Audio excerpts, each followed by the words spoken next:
Hello नमस्कार प्यारे विद्यार्थियों। आज अपने कक्षा 5 विषय गणित के अंदर प्रश्नावली 5.2 राजस्थान बोर्ड के अकॉर्डिंग जो सिलेबस है उसको सॉल्व करते हैं। 5.1 के अंदर अपने गुणज वाले सवालों को देखा कि किस तरीके से उन संख्याओं के गुणज ज्ञात किए जाते हैं। आज की इस क्लास के अंदर अपने संख्याओं के गुणनखंड ज्ञात करेंगे। गुणनखंड और एक होते हैं अपने अभाज्य गुणनखंड। तो अपने यहाँ पे जो सिलेबस के अंदर है वो एक बार गुणनखंड ही इसके करने हैं, यानी कि जो संख्या है वो किस संख्या के पहाड़े में आती है या किस संख्या को आपस में गुणा करने पर वो संख्या अपने को प्राप्त होती है, तो वो गुणनखंड होते हैं। जैसे यहाँ पे अपने को पहला प्रश्न दे रखा है कि दी गई संख्याओं के गुणनखंड ज्ञात कीजिए। इसमें अपने को पहला पॉइंट दे रखा है, पहला पॉइंट अपने को दे रखा है 7। तो 7 के अपने गुणनखंड लिखने हैं। तो 7 को अगर अपने 1 से गुणा करते हैं तो 7 एकम 7 आता है, और किसी संख्या को आपस में गुणा करने पर 7 नहीं आता। तो इसके बाद अपने को नीचे लिख देना है 7 के गुणनखंड। तो 7 के जो गुणनखंड है वो अपने पास हो जाएंगे, 7 हो जाएगा और एक इसमें 1 हो जाएगा। तो 1 को अपने पहले लिखते हैं छोटी संख्या, उसके बाद 7। तो ये पहले प्रश्न का उत्तर इस तरीके से अपने को लिखना है। आगे सेकंड प्रश्न के अंदर अपने को दूसरा दे रखा है कि 9 के अभाज्य गुणनखंड 9 के गुणनखंड करने हैं। तो सेकंड पॉइंट लिखेंगे पहले कॉपी के अंदर, उसके बाद 9 1, तो 9 को अगर अपने 1 से गुणा करते हैं तो 9 एकम 9 आता है। एक अगर 3 को 3 के साथ मल्टीप्लाई किया जाए 3 3 9 होते हैं। तो और किसी डिजिट को या संख्या को आपस में गुणा करने पर 9 नहीं आता है। तो इस 9 के जो गुणनखंड अपने पास हो जाएंगे, यहाँ लिखना है 9 के गुणनखंड। 9 के गुणनखंड बराबर का निशान लगाने के बाद उसके आगे लिखना है 1, तो 1 हो जाएगा, फिर 3 हो जाएगा और फिर इसके अंदर 9 लिख देंगे। तो 1, 3, 9 इसके गुणनखंड हो जाएंगे। ऐसे ही फिर अपने को तीसरे प्रश्न के अंदर यहाँ पे देखें, जिसमें अपने को 16 के अभाज्य गुणनखंड करने हैं, गुणनखंड करने हैं 16 के। तो तीसरे पॉइंट के अंदर अपने यहाँ पे तीसरा जो पॉइंट है उसमें पहले लिखेंगे संख्या 16। तो अब 16 जो है वो एक तो 16 एकम 16 आता है, उसके बाद देखिए 4 को 4 से गुणा करने पर भी 16 आता है, ठीक है। उसके बाद अपने 8 गुणा 2 करने पर भी 16 आ जाएगा, 8 गुणा 2 16। उसके बाद फिर 4 इंटू 4 होते हैं वो 16 होते हैं। और अगर कोई अपने दिमाग के अंदर कोई संख्या इसके अलावा कोई आपके पास आए कि किन्हीं संख्याओं को आपस में गुणा करने पर 16 आ जाए, 16 एकम 16, चाहे 16 को 1 से गुणा करो चाहे 1 को 16 से गुणा करो, 8 दूनी 16 और 4 चौके 16। तो यहाँ पे लिख देंगे 16 के गुणनखंड।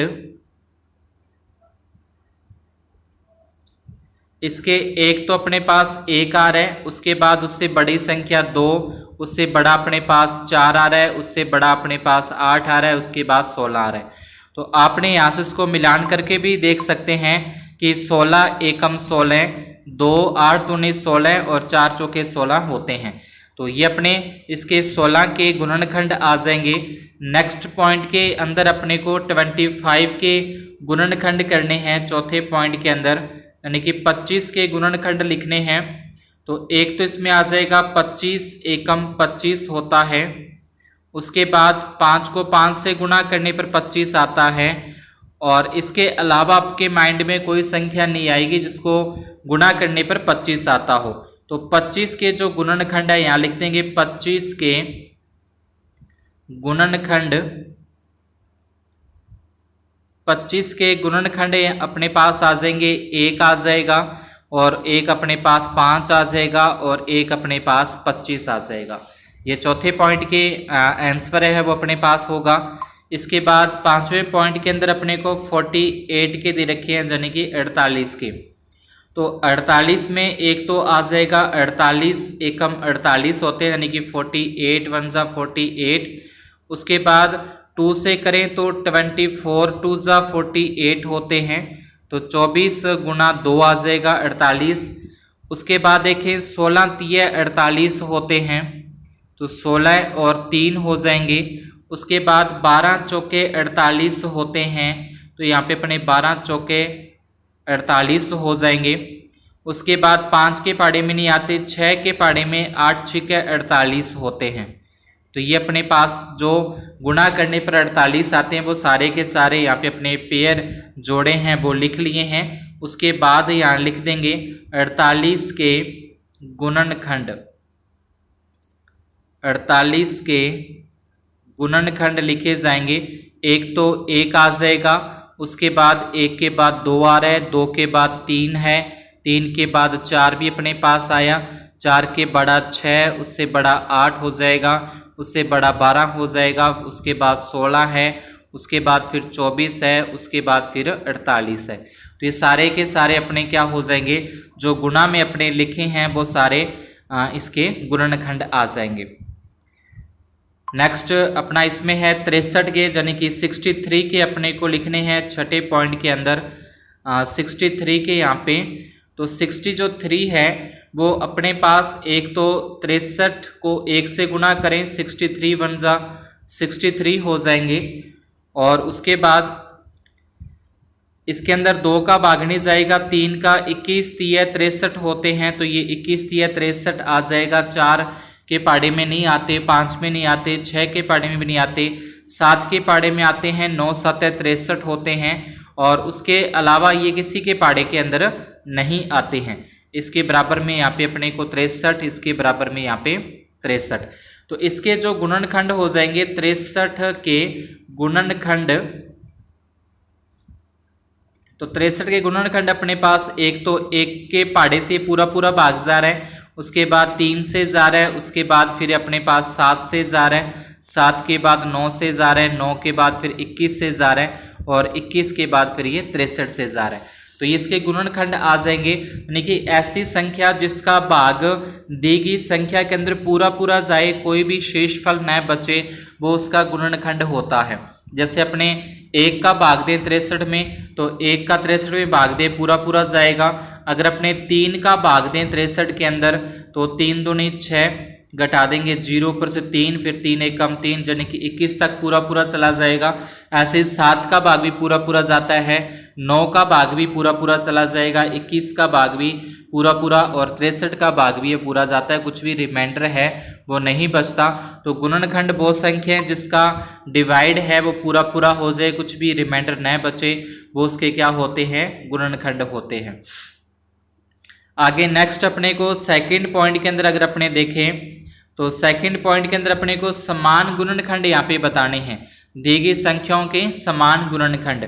तो इसके भी पहले अपने गुणनखंड निकालने पड़ेंगे। जैसे दूसरे प्रश्न का पहला देखें, 8 के दे रखे हैं, तो यहाँ पे पहले अपने को 8 के गुणनखंड लिखने पड़ेंगे। जैसे पहले प्रश्न के अंदर अपने गुणनखंड निकालें, वैसे ही दूसरे प्रश्न के अंदर भी 8 के गुणनखंड देखें। तो यहाँ पे 8 का 8 1 से भाग पूरा पूरा चला जाएगा, 2 से भाग पूरा पूरा जाता है, 4 से भाग पूरा पूरा जाता है, और 8 का भाग पूरा पूरा जाएगा। उसके बाद 12 के गुणनखंड लिखने हैं, तो यहाँ लिख देंगे 12 के गुणनखंड। अब 12 1 के पाड़े में तो आएगा ही, फिर 2 के पाड़े में भी आता है, 3 के पाड़े में भी आता है, 4 का पाड़े में या 4 से भाग पूरा पूरा जाता है, 6 से भाग पूरा पूरा जाएगा, 12 से भाग भी इसके अंदर पूरा पूरा जाता है। उसके बाद इस प्रश्न में बोला है कि समान गुणनखंड लिखने हैं, तो इनके जो समान गुणनखंड अपने पास आ जाएंगे, समान गुणनखंड, यानी कि जो दोनों में एक जैसे आते हैं, दोनों में जो सेम आते हैं, वो अपने समान गुणनखंड होते हैं। जैसे इसमें 1 आ रहा है, इसमें 2 आ रहा है, इसमें 4 आ रहा है, तो ये क्या है, जो 1 है अपने पास ये भी समान है, 2 एक जैसा है और ये 4 भी दोनों में आ रहा है, तो ये इसके समान गुणनखंड हो जाते हैं।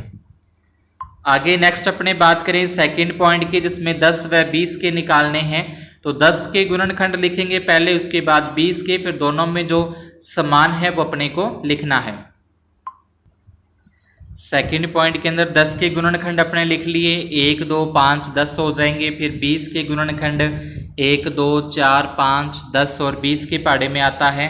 फिर समान गुणनखंड की बात की है तो दोनों के अंदर एक तो एक दोनों में समान आ रहा है, दोनों के अंदर 2 भी एक जैसा समान इक्वल आ रहा है और एक इसमें 5 आ रहा है, तो ये इसके समान गुणनखंड हो जाएंगे 1 2 और 5। नेक्स्ट अपने देखें इसी प्रकार से 7 और 16 के निकालने हैं और 8 व 18 व 32 के। देखिए तीसरे पॉइंट के अंदर तो अपने को 7 व 16 के और चौथे पॉइंट में 18 व 32 के समान गुणनखंड अपने को निकालने हैं। ये अपना तीसरे प्रश्न के अंदर 7 के गुणनखंड लिखे तो 7 का 1 होता है और 1 7 हो जाएगा। फिर 16 के गुणनखंड की बात करें, 16 गुणनखंड 1 2 4 8 और 16 है, तो दोनों में जो समान आ रहा है, जो एक जैसा आ रहा है, वो सिर्फ और सिर्फ 1 है, जो दोनों में सेम आता है, तो इसलिए इसका समान गुणनखंड है वो 1 हो जाएगा। चौथे पॉइंट में 18 के गुणनखंड 1 हो जाएंगे, 2 3 और 6 9 और 18 हो जाएंगे। और 32 का हो जाएगा 1 2 4 8 16 और 32, ये 32 के गुणनखंड हो जाएंगे। अब इसमें जो एक जैसे आते हैं, सेम आता है, एक तो 1 हो जाएगा और एक इसका 2 हो जाएगा, जो दोनों में समान आता है, एक जैसा आता है, तो ये इसके समान गुणनखंड हो जाएंगे 1 और 2। तो यहाँ पे अपना दूसरा प्रश्न कंप्लीट होता है। उसके बाद तीसरे पॉइंट के अंदर अपने देखें तो तीसरे पॉइंट में अपने को दे रखा है 21 व 28 का सबसे बड़ा समान गुणनखंड, यानी कि 21 और 28 के अपने को सबसे बड़ा जो समान गुणनखंड है वो निकालना है। तो पहले 21 के गुणनखंड लिखते हैं, उसके बाद 28 के, और दोनों में जो समान है, समान जैसे अपने दूसरे प्रश्न में किए उसमें एक जैसे गुणनखंड थे वो निकालें, लेकिन इसके अंदर जो एक जैसे गुणनखंड है वो निकालने हैं, लेकिन उनमें से जो बड़ा है वो अपने को उत्तर होगा। इस तरीके से अपने को तीसरे प्रश्न के अंदर पहले 21 के गुणनखंड 1 होता है, 3 7 और 21, मतलब इन संख्याओं का भाग इसके अंदर पूरा पूरा जाता है। 21 1 के पहाड़े में, 3 के पहाड़े में, 7 के पहाड़े में और 21 के पहाड़े में आते हैं। 28 के अंदर 1 का भाग चला जाएगा, 2 का भाग पूरा पूरा, 4 का भाग भी पूरा जाएगा, 7 का, फिर 14 का और 28 का, या यूं कह लें कि 1 के पहाड़े में 28 से कम 28, फिर 2 के पहाड़े में 14 दूना 28, फिर 4 के पहाड़े में 4 7 28 आते हैं। अब इनमें समान गुणनखंड बताने, तो समान एक तो इसमें 1 है वो समान आ रहा है, और एक इसमें जो 7 है वो भी समान है, इक्वल है, दोनों के अंदर आ रहा है। अब इसमें प्रश्न बोला था कि सबसे बड़ा समान गुणनखंड बताना है, तो इसके अंदर जो बड़ा है वो अपने पास 7 आ रहा है, इसलिए इसका उत्तर जो होगा वो अपने पास 7 हो जाएगा। अगर यहाँ पे बोलता है कि सबसे छोटा समान गुणनखंड, तो सबसे छोटा प्रत्येक सवाल का जो सबसे छोटा है वो 1 होता है, 1 होता है, और जो बड़ा गुणनखंड है वो अपने को देखना पड़ता है कि सबसे बड़ी संख्या जो दोनों के अंदर एक जैसी आ रही है वो कौन सी है, वो अपना आंसर होता है। आगे ऐसे ही चौथे प्रश्न के अंदर अपने को बोला कि सबसे बड़ी संख्या ज्ञात करो जिसका 45 व 75 दोनों में भाग पूरा पूरा चला जाए। तो यहाँ पे अपने को 45 के और 75 के जो गुणनखंड बनते हैं उनको लिखना है, और उसके बाद इसके अंदर जो सबसे बड़ी संख्या होगी वो अपने को देखनी है। इस तरीके से चौथे प्रश्न के अंदर 45 के गुणनखंड लिखे, 1 3 5 9 15 और 45। फिर 75 के गुणनखंड हो जाएंगे 1 3 5 15 25 और 75, और इनमें जो सबसे बड़ी संख्या वो अपने पास आ जाएगी 15, जो दोनों में इक्वल आ रही है, दोनों के अंदर सेम आ रही है। आगे अपने को नेक्स्ट 5वें प्रश्न के अंदर भी ऐसे ही कि 12 18 व 24 का सबसे बड़ा समान गुणनखंड निकालना है। तो पहले 12 के गुणनखंड लिखने हैं, फिर 18 के, फिर 24 के, उसमें जो सबसे बड़ा है वो अपने को उत्तर होगा।